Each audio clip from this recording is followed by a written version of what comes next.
ಸಿರಿಗನ್ನಡವೇ ನನ್ನ ಉಸಿರಾಗಿರಲಿ, ಸ್ವರ್ಗಲೋಕವೇ ಕೊಟ್ಟರೂ ಬೇಕಾಗಿಲ್ಲ, ಕನ್ನಡ ಮರೆತೆಂದು ಬದುಕುವುದಿಲ್ಲ.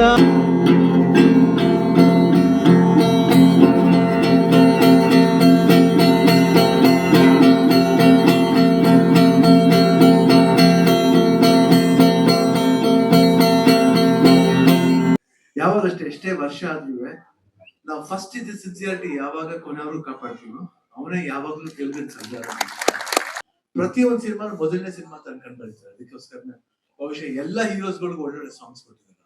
ಅದರಿಂದ ಆದ್ರೆ ನನ್ಗೂ ಪಾರಿದೆ ಅಂತ ಹೇಳಕ್ ಇಷ್ಟಪಡ್ತೀನಿ. ತುಂಬಾನೇ ಪಾರಿದೆ.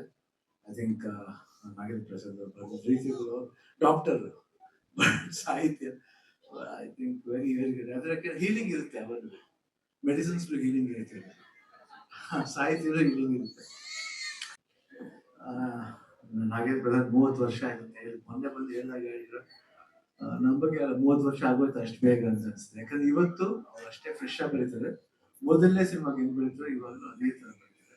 ಯಾವಾಗಷ್ಟೇ ಎಷ್ಟೇ ವರ್ಷ ಆದ್ರೂ ನಾವು ಫಸ್ಟ್ ಇದ್ದ ಸಿನ್ಸಿಯಾರಿಟಿ ಯಾವಾಗ ಕೊನೆಯವರು ಕಾಪಾಡ್ತೀವೋ ಅವನೇ ಯಾವಾಗ್ಲೂ ಗೆಲ್ಬೇಕು ಸಂಚಾರ. ಯಾಕಂದ್ರೆ ಏನಾಗ್ತದೆ, ಬೆಳೀತಾ ಅಂತ ನಾನು ಏನ್ ಮಾಡಿದ್ರು ಸರಿಯಾಗಿ ಇರ್ತದೆ ಅಂತದ್ದು. ಬಟ್ ಅವ್ರು ಯೋಚನೆ ಮಾಡಿ ಪ್ರತಿಯೊಂದು ಸಿನಿಮಾ ಮೊದಲನೇ ಸಿನಿಮಾ ಅನ್ಕೊಂಡ್ ಬರ್ತಾರೆ. ಅದಕ್ಕೋಸ್ಕರ ಬಹುಶಃ ಎಲ್ಲ ಹೀರೋಸ್ಗಳಿಗೂ ಒಳ್ಳೊಳ್ಳೆ ಸಾಂಗ್ಸ್ ಕೊಟ್ಟಿದ್ದಾರೆ. ಅದರಿಂದ ಆದ್ರೆ ನನ್ಗೂ ಪಾರಿದೆ ಅಂತ ಹೇಳಕ್ ಇಷ್ಟಪಡ್ತೀನಿ. ತುಂಬಾನೇ ಪಾರಿದೆ. ಐ ಥಿಂಕ್ ನಾಗೇಂದ್ರ ಪ್ರಸಾದ್ ಅವರು ಡಾಕ್ಟರ್ ಸಾಹಿತ್ಯ I think very very good. ಅದಕ್ಕೆ ಹೀಲಿಂಗ್ ಇರುತ್ತೆ, ಅವತ್ತು ಮೆಡಿಸಿನ್ಸ್ ಹೀಲಿಂಗ್ ಇರುತ್ತೆ, ಸಾಹಿತ್ಯದ ಹೀಲಿಂಗ್ ಇರುತ್ತೆ. ನಾಗೇಂದ್ರ ಪ್ರಸಾದ್ ಇನ್ನೂ 30 ವರ್ಷ ಆಯ್ತು, ಇನ್ನು 50 ಆಗ್ಲಿ 75 ಆಗ್ಲಿ ಅದ್ ನೋಡಕ್ಕೆ ನಮ್ಗೂ ದೇವ್ರ ಆಯುಷ್ ಕೊಡ್ಲಿ ಅಂತ ಕೇಳ್ಕೊಳ್ತೀನಿ ಅಷ್ಟೇ. ಎಲ್ಲಾ ಸಾಂಗ್ಸ್ ಚೆನ್ನಾಗಿ ಬರೀತಾರೆ. ಯಾವ ಸಾಂಗ್ ಅಂತ ಪರ್ಟಿಕ್ಯುಲರ್ ಹೇಳಕ್ಕೆ ಆಗಲ್ಲ. ಯಾಕಂದ್ರೆ ಅವ್ರು ಎಲ್ಲಾ ಟೈಪ್ ಸಾಂಗ್ಸ್ ಬರೀತಾರೆ. ಎಮೋಷನ್ಸ್ ಇರ್ಬೋದು, ರೊಮ್ಯಾಂಟಿಕ್ ಇರ್ಬೋದು, ಇಲ್ಲಾಂದ್ರೆ ಹೇಳ್ತೀವಿ ಹೀರೋಯಿಕ್ ಸಾಂಗ್ ಇರ್ಬೋದು. ಎಲ್ಲಾ ಸಾಂಗ್ ಒಂದು ಅರ್ಥ ಕೊಡ್ತಾರೆ. ತುಂಬಾ ಚೆನ್ನಾಗಿ ಎಕ್ಸ್ಪ್ರೆಸ್ ನಾವು ಆಕ್ಟ್ ಮಾಡ್ಬೇಕಂದ್ರೆ ಯಾರು ಏನೇ ಬರ್ದ್ಬಿಟ್ರೆ ಆಕ್ಟ್ ಮಾಡಕ್ಕಾಗಲ್ಲ. ಬಟ್ ಸಾಹಿತ್ಯ ಚೆನ್ನಾಗಿದ್ದರೆ ನಾವು ಎಮೋಟ್ ಮಾಡಕ್ ಈಸಿ ಆಗಿದೆ. ಈಗ ಸಮ್ಟೈಮ್ಸ್ ಹಾಡ್ದೇನೆ ನಾವು ಆಕ್ಟ್ ಮಾಡ್ತೀವಿ. ಅದಕ್ಕೆ ಐ ಥಿಂಕ್ ಅವ್ರ ಲಿರಿಕ್ಸ್ ಬಹಳ ಹೆಲ್ಪ್ ಆಗುತ್ತೆ. ಹೇಳ್ತೀವಿ ನಮ್ಮನ್ನ ಹಾಡೋರು ಲಿರಿಕ್ ಬರೆಯೋರು ಇಬ್ರು ಮುಖ್ಯ ಆಗ್ತಾರೆ. ಭಾವನೆಗಳು ಅವ್ರು ಹೇಳ್ತಾರೆ, ಬಟ್ ಬರೆಯೋರು ಭಾವನೆಯಿಂದ ಬರ್ತಾರೆ. ಸೊ ಆ 2 ಭಾವನೆಯನ್ನು ತಗೊಂಡು ನಾವು ಮಾಡ್ಬೇಕು.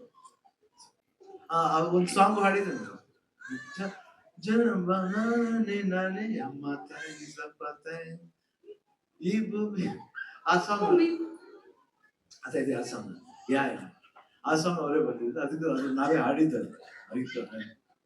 ಆಮೇಲೆ ರಕೆಯ ಕುದುರೆ ಹೌದು SPB ಅವ್ರಿಗೆ ಲಾಸ್ಟ್ ಸಾಂಗ್ ಅಲ್ಲಿ. ಯಾಕಂದ್ರೆ ತುಂಬಾ ಜನ ಬೇಡ ಹಾಡೋರು ಹಾಡೋದು. ನಾನು ಹೇಳಿದೆ ಇಲ್ಲ, SPBನೇ ಹಾಡ್ಬೇಕು, ನಂಗೆ ಅವ್ರ ವಾಯ್ಸೇ ಬೇಕು ಅಂತ ಆ ಸಾಂಗ್ ತುಂಬಾ ಹಠ ಮಾಡಿ ಅಲ್ಲ. ಆಮೇಲೆ ಎಲ್ಲರೂ ಒಪ್ಕೊಂಡು ಅವ್ರು ಹಾಡ್ತಾರೆ. ನಂಗೆ ಬಹಳ ಖುಷಿ ಆಯ್ತು ಅವ್ರು ಹಾಡಿದ್ದು. ಆಮೇಲೆ ಆ ಸಾಹಿತ್ಯನೂ ಅಷ್ಟೇ, ಮಲಯಾಳಂ ಸಾಂಗ್ ಅದು ಈಕ್ವಲ್ ಆಗಿ ಅವರು ಆ ಸಾಂಗ್ ಮಾಡಿದ್ರು. I think one of my favourite song. ಹಾಗೆ ನಿಮ್ಗೆ ಈಗ ಎಷ್ಟೊಂದು ಹೀರೋಗಳನ್ನ ಸಾಂಗ್ಗಳನ್ನ ನೋಡ್ತಾ ಇರ್ತೀರಾ. ಹೀರೋಯಿಸಮ್ಗೆನೆ ಒಂದು ಸಾಹಿತ್ಯನ ಒಂದು ಮಾಸ್ ಆದ್ರೂ ಪರವಾಗಿಲ್ಲ, ಕ್ಲಾಸ್ ಆದ್ರೂ ಪರವಾಗಿಲ್ಲ ಅಂತ ಹುಟ್ಟಾಕ್ದವ್ರು. ನಿಮ್ಮ ಮಾಸ್ ಸಾಂಗ್ಗಳಿಗೂ ಕೂಡ ಹಲವು ಸಾಹಿತ್ಯವನ್ನ ಇವರೇ ಬರ್ತಿದ್ದವರು. ನಿಮ್ಗೆ ಇಷ್ಟವಾದಂತಹ ಒಂದು ಸಾಹಿತ್ಯ ನಿಮ್ಮ ಸಿನಿಮಾದಾಗಿರ್ಬೋದು, ಬೇರೆ ಸಿನಿಮಾದಾಗಿರ್ಬೋದು? ಯಾಕಂದ್ರೆ ಇದು ಸಾಹಿತ್ಯದ ಡಿಸ್ಕಷನ್ ಆಗಿದೆ. ನಾಗೇಂದ್ರ ಪ್ರಸಾದ್ ಅವರ ಒಂದು ಸಾಹಿತ್ಯ ಭಂಡಾರದ ಬಗ್ಗೆ ಹೇಳುವಂತಹ ವಿಚಾರ.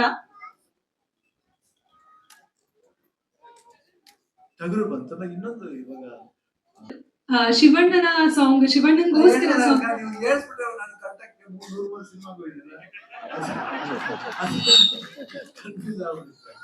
ಅಯ್ಯೋ, ರೆಕ್ಕೆಯ ಕುದುರೆ ಹೇಳಿನೇ ಹಾಡ್ಬಿಡಿ ಸರ್, ನಿಮ್ಗೆ ಇಷ್ಟವಾದಂತ ಸಾಂಗ್.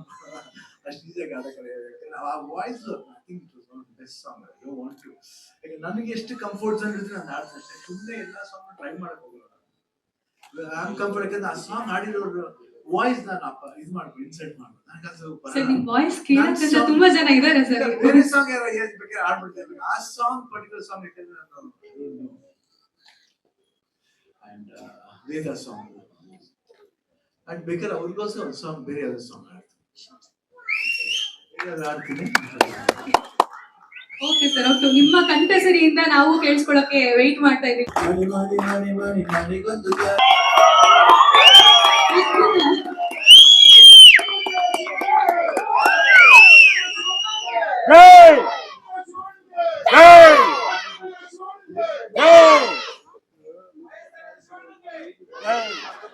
ವಯಸ್ಸಾಗದ ಶಿವಣ್ಣ, ಯಾವಾಗ್ಲೂ ಎನರ್ಜೆಟಿಕ್ ಶಿವಣ್ಣಂಗೆ.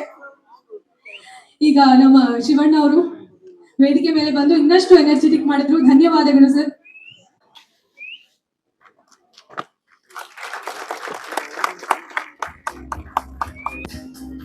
ಹಾಗೆ 50 ವರ್ಷ ಅಷ್ಟು ಕಂಗ್ರಾಚುಲೇಷನ್ಸ್. ಇವಾಗ ನಮ್ ತಮ್ಮ ಬರ್ತಾ ಇದ್ರು, ನಾವು 60 ಆಯ್ತು, 60 ಆಯ್ತು, ಇವಾಗ 50 ಬರ್ತಾ ಇದೆ, 40 ಬೇಗ ಬಂದ್ಬಿಡ್ತಾರೆ ಮಕ್ಕಳು. Thank you sir. ಸತ್ಯವಿದು ಕನ್ನಡ ನಾಡಲಿ ಹುಟ್ಟಲು ಪುಣ್ಯವು ಬೇಕು, ದೇವರ ದಯೆಯಿಂದಲೇ ಈ ಭಾಗ್ಯವು ದೊರೆತರೆ ಸಾಕು.